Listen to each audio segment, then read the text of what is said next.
kelompok 8. Dalam video kali ini saya akan membahas mengenai percobaan 8 yang berjudul Hukum Ohm. Sebelumnya, dalam percobaan kali ini ada beberapa tujuan yang harus kita capai bersama. Antara lain yaitu memahami atau mengetahui asas-asas fisika tentang kelistrikan. Yang kedua, mengetahui hubungan antara beda potensial, kuat arus listrik, dan hambatan pada suatu rangkaian. Kemudian yang ketiga, mengetahui hubungan antara beda potensial dan kuat arus listrik dalam sebuah grafik.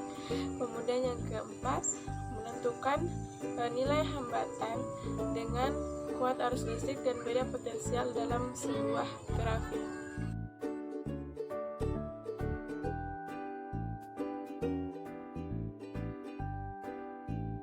Asas-asas kelistrikan sebagai berikut, yaitu yang pertama, terdapat dua jenis muatan, yaitu muatan positif dan muatan negatif.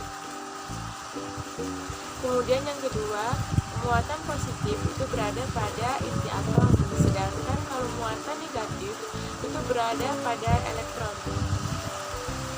Kemudian yang ketiga, bahwa elektron itu dapat berpindah dari satu atom ke atom yang lain, sedangkan kalau inti atom itu dia tidak dapat berpindah.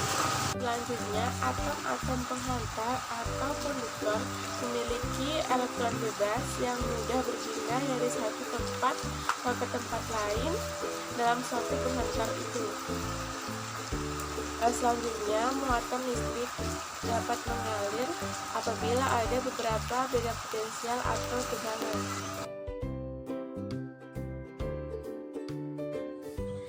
Sebelum kita membahas mengenai hukum Ohm, ada beberapa istilah yang harus kita ketahui, yaitu ada kuat arus listrik, ada beda potensial, dan ada hambatan. Yang pertama adalah kuat arus listrik. Jadi, kuat arus listrik adalah banyaknya muatan listrik yang mengalir dalam suatu penghantar per satuan waktu, di mana kuat arus listrik ini satuannya adalah ampere dan simbolnya adalah A besar. Kemudian beda potensial. Beda potensial adalah beda suatu tegangan pada ujung-ujung penghantar yang diberi arus listrik. Volume beda potensial yang ada pada penghantar listrik akan berpengaruh terhadap kuat arus listrik yang mengalir, di mana beda potensial ini dia disimbolkan dengan huruf V dan satuannya adalah volt. Kemudian hambatan listrik itu adalah suatu perbandingan antara tegangan dari suatu komponen listrik dengan arus listrik yang melaluinya. Selanjutnya, kita akan membahas mengenai hukum Ohm. Seorang ahli fisika yang berasal dari Jerman yang bernama Georg Simon Ohm menemukan hubungan secara matematis antara kuat arus listrik dan beda potensial, yang kemudian dikenal sebagai hukum Ohm. Semakin besar beda potensial yang ditimbulkan, maka kuat arus yang mengalir akan semakin besar pula. Besarnya perbandingan antara beda potensial dan kuat arus selalu sama atau konstan. Jadi, beda potensial itu sebanding dengan kuat arus, atau V sama dengan I. Perbandingan antara beda potensial dengan kuat arus didefinisikan sebagai besaran hambatan listrik yang dilambangkan dengan R dan diberi satuan ohm untuk menghargai Georg Simon Ohm. Bunyi hukum Ohm yaitu kuat arus dalam suatu rangkaian berbanding lurus dengan beda potensial pada ujung-ujung penghantar dan berbanding terbalik dengan hambatan, mana persamaan ini dirumuskan dengan I sama dengan V per R, atau V sama dengan I dikali R dan R sama dengan V per I, yang berarti kuat arus itu berbanding lurus dengan tegangan dan berbanding terbalik dengan hambatan. I itu adalah kuat arus listrik, satuannya adalah ampere, kemudian V itu adalah beda potensial atau tegangan, satuannya adalah volt, dan R adalah hambatan listrik, satuannya adalah ohm. Dalam grafik hubungan antara beda potensial dengan kuat arus listrik kita dapat lihat pada gambar berikut. Nah, dalam grafik tersebut kita ketahui bersama bahwasanya I itu berbanding lurus dengan beda potensial. Kita lihat pada gambar bahwa garisnya itu lurus.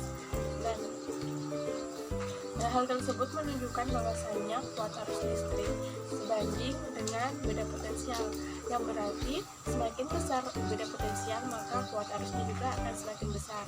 Kemudian hubungan antara kuat arus listrik dengan hambatan sebagai berikut, bahwasanya semakin besar kuat arus listrik artinya hambatannya akan semakin kecil. Nah, hal tersebut menunjukkan bahwasanya kuat arus listrik itu berbanding terbalik dengan hambatan. Kemudian dalam praktikum ini ada beberapa alat dan bahan yang kita perlukan untuk melaksanakan praktikum. Alat dan bahan yang kita butuhkan, yang pertama adalah laptop. Laptop ini adalah alat yang kita gunakan untuk membuka dan menginstal aplikasi simulasi PET yang akan kita gunakan untuk melaksanakan praktikum. Kemudian yang kedua itu adalah aplikasi simulasi PET itu sendiri yang kita gunakan untuk melaksanakan praktikum ini secara online. Kemudian yang ketiga ada pena atau ballpoint. Pena ini kita gunakan untuk mencatat data-data yang kita peroleh dari hasil percobaan. Dan yang keempat adalah lembar kertas yang kita gunakan untuk menulis data-data yang kita dapatkan. Demikianlah materi yang saya sampaikan mengenai hukum Ohm. Semoga apa yang saya sampaikan bisa bermanfaat untuk diri saya sendiri dan juga untuk kalian semua. Nah, saya akhiri. Terima kasih. Wassalamualaikum warahmatullahi wabarakatuh.